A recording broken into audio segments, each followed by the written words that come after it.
Hey everyone, welcome to today's Cornerstone Connection Daily Devotional. My name is Nate Carter.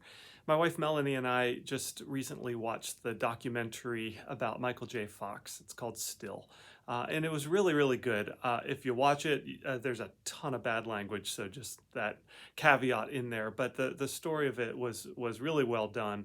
And the thing that was really interesting is that Michael J. Fox in the 80s was like the movie star, and he was just kind of the boy wonder of the time. He was in his 20s, and he could do no wrong, as it would seem to the public. And for him to get the diagnosis of Parkinson's at the end of his late 20s was just devastating news to himself and really to the world that was watching him.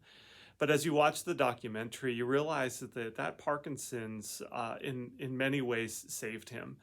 It kept him from becoming a completely narcissistic individual, just living off his fame, but rather forced him to focus on the things that mattered most and to rely on other people, quite honestly.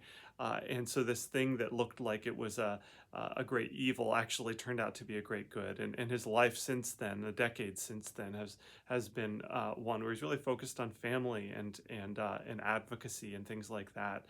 And the reason I kind of give you this whole backdrop is that as we look at our lives and look back at the events that formed and shaped them, it's really helpful in hindsight to see how the different moments in our lives actually ended up affecting us in ways that we perhaps didn't expect. And in Numbers 33, the Israelites are getting ready to walk into the promised land. And as they do so, they pause and they carefully recount their history. And they talk about the different steps that they took, the steps of obediently following God, and then the missteps of going their own way, and how each of those steps shaped them. And now they're on the precipice of receiving the promise that God had offered to them 40 years earlier. Verse 1 says, "This is the route the Israelites followed as they marched out of Egypt under the leadership of Moses and Aaron. At the Lord's direction," hear those words, "at the Lord's direction, Moses kept a written record of their progress. These are the stages of their march, identified by the different places where they stopped along the way." So the Lord directed Moses to keep a record. And I don't know if you do that. I do it to some degree. I keep a record of the events in my life. I've got a journal. I don't do it every day, but I've done it off and on over the last many, many years. And I can look back and see a record of the stages of my life. Now, reading through Numbers 33 is pretty boring, and it's okay to just kind of skim it. But if you were to read it carefully, and if you were an Israelite reading it, you would see, oh yeah, these were the momentous moments for us as we walked out of Egypt and ultimately to the place that we are now. I wonder if, have you ever done that? Have you ever taken some time to sit down and think through your journey? The journey that God's taken you on from your childhood up into where you are right now. It's a good exercise, and it might take you an hour to sit down and think through the major highlights. It would probably take much longer to think through the details.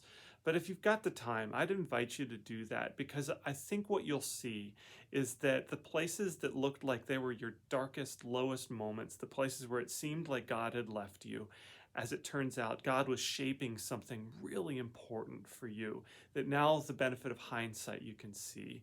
And I think that's what God was doing with the Israelites. So I invite you to do that. Just give that a shot.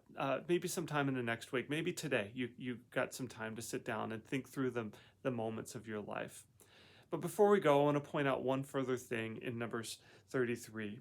Verse 50 says, "While they were camped near the Jordan River on the plains of Moab opposite Jericho, the Lord said to Moses, 'Give the following instructions to the people of Israel.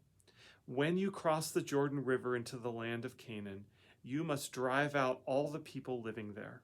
You must destroy all their carved and molten images and demolish all their pagan shrines.'" Just a good reminder to us that as we follow the Lord, that is our constant command, that we drive out the things that are of the enemy, the things that would Later on, I got to read this. It says, if you fail to drive out the people who live in their land, those who remain will be like splinters in your eyes. Okay, so the splinters in your eyes, you want to get those things out of the way so that you don't have splinters in your eyes.